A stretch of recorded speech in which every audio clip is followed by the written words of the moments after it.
सिम्मी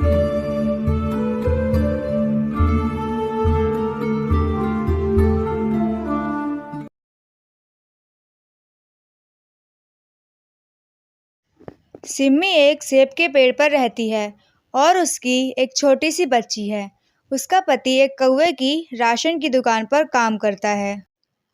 सिम्मी, आज तो कौवे ने जरा भी तनख्वाह नहीं दी। आज हमें और हमारी बेटी को भूखा ही सोना पड़ेगा।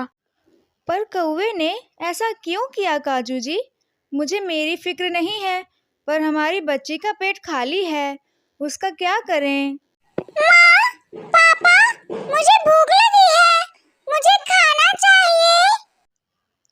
सिम्मी, तुम ऐसा करो, सामने वाले कौवे के घर से जाकर थोड़े से चावल ले आओ।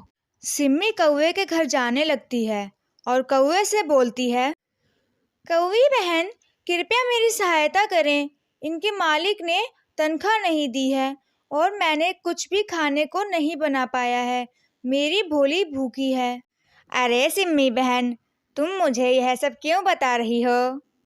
क्या आप मुझे थोड़े कच्चे चावल दे सकती हो? मैं उन्हें बनाकर ही गुजारा कर लूँगी। अरे सिम्मी, मैं ही मिली थी तुझे भीख मांगने को। अरे तू भी थोड़ी पढ़ाई लिखाई कर लेती तो आज यूँ भीख ना मांगनी पड़ती। कौवी बहन, बस आज मेरी सहायता कर दीजिए, आगे से मैं आपके पास कभी नहीं आऊँगी। कौवी को सिम्मी पर तरस आ जाता है और वो थोड़े से चावल लाकर सिम्मी को दे देती है और सिम्मी वहाँ से चली जाती है। अपने घर पहुँचकर सिम्मी चावल बनाकर काजू और भोली को दे देती है। पर सिम्मी, कल से हम क्या करेंगे? कहाँ से लाएंगे खाना? काजू जी, भगवान की इच्छा हुई तो सब ठीक हो जाएगा और कौवा आपकी तनख्वाह दे देगा। सिम्मी अपनी बेटी के साथ सो जाती है और काजू भी सो जाता है।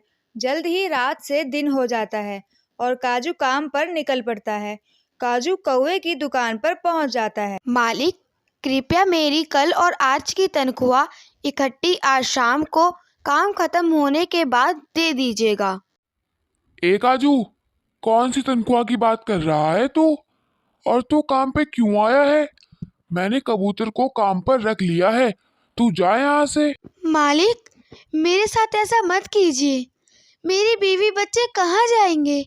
मैं कैसे पालूंगा उन्हें? वो सब मुझे नहीं पता, बस तू यहाँ से चला जा। ऐसा कहकर कौवा अपने काम में लग जाता है और काजू उदास होकर घर लौट आता है। क्या हुआ जी? आप बहुत उदास लग रहे हैं और बहुत जल्दी आ गए आज आप। क्या बताऊं सिम्मी, उस कौवे ने तो मुझे काम से ही निकाल दिया। हे भगवान, अब हम क्या करेंगे? अपना गुजारा कैसे करेंगे? मैं अपनी बच्ची का पेट कैसे पालूंगी? सिम्मी, तुम जाकर बाहर वाले पेड़ से कुछ सेब तोड़कर ले आओ और भोली को खिला दो। सिम्मी जल्दी से जाकर कुछ सेब तोड़ने लगती है और भोली को खिला देती है। तभी सिम्मी के दिमाग में एक बहुत ही बढ़िया तरकीब आती है। वह काजू को बताती है, काजू जी, क्यों ना हम इन्हीं सेबों को बाजार में जाकर बेच दें और जो कमाई होगी उससे अपनी रोजी रोटी चला सकते हैं। अरे वाह सिम्मी, यह तो बहुत ही जबरदस्त तरकीब है। चलो, हम दोनों खूब सारे सेब तोड़कर बाजार में बेचने चलते हैं। सिम्मी और काजू बहुत सारे सेब तोड़कर बाजार में सेब की ठेली लगाते हैं और धीरे धीरे ग्राहक भी आना शुरू हो जाते हैं। अरे बहन, कितने के दिए सेब? दिखने में तो बड़े ही ताजा और मीठे लग रहे हैं। 100 रुपए किलो दाम है बहन। टुनटुन चिड़िया सिम्मी को 100 रुपए देती है और सेब लेकर चली जाती है और इसी तरह शाम तक सिम्मी के सभी सेब बिक जाते हैं। वह दोनों बहुत ही खुश होते हैं और घर लौट आते हैं। सुनिए काजू जी, मैं सामने वाली कौवी को उसके चावल के पैसे लौटा कर आती हूँ। सिम्मी कौवे के घर जाती है और उसके पैसे लौटाकर वापस आ जाती है, पर कौवी को यह बात पचती नहीं है।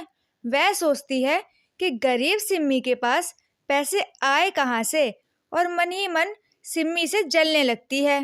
इस गरीबन के पास मुझे लौटाने के लिए पैसे आए कहाँ से? सिम्मी और सोनू सेब बेचकर सफलता प्राप्त करते गए और एक दिन वह दोनों एक बड़ी सी राशन की दुकान खोल लेते हैं। उनकी दुकान बड़ी जोरों शोरों से चलने लगती है। काजू जी, अब हमारा भी एक सफल बिजनेस बन गया है। अब हम खुशी खुशी रहेंगे। सिम्मी, यह सब तो तुम्हारी वजह से हो पाया है। तुमने ही तो यह तरकीब लगाई थी। वहीं कौवे की पति का काम छूट जाता है और कौवा और कौवी गरीब हो जाते हैं। कौवे सिम्मी के पास जाती है। सिम्मी बहन, मुझे माफ़ कर दो। मैंने तुम्हारा मजाक बनाया था, पर तुम ही हो जो मेरी मदद कर सकती हो। अरे बहन, ये कैसी बात कर रही हो आप? बताइए, क्या परेशानी आन पड़ी है? बहन, मेरे पति का काम छूट गया है। क्या तुम अपनी दुकान पर मेरे पति को काम दे सकती हो? तुम्हारा बहुत आभार होगा मुझ पर। अगले दिन से सिम्मी ने कौवे को अपनी दुकान पर काम दे दिया। यह सब देख कौवी सोचने लगी, जाने मैं क्या क्या सोच रही थी सिम्मी के बारे में और उसकी कितनी बेइज्जती की मैंने, पर मुश्किल वक्त में उसी ने मेरा साथ दिया। दोस्तों, इससे हमें सीख मिलती है कि ज़िंदगी में सुख दुख तो आते रहते हैं, पर हमें मेहनत करते रहना चाहिए। दोस्तों, ऐसी और कहानियों के लिए सब्सक्राइब ज़रूर करें।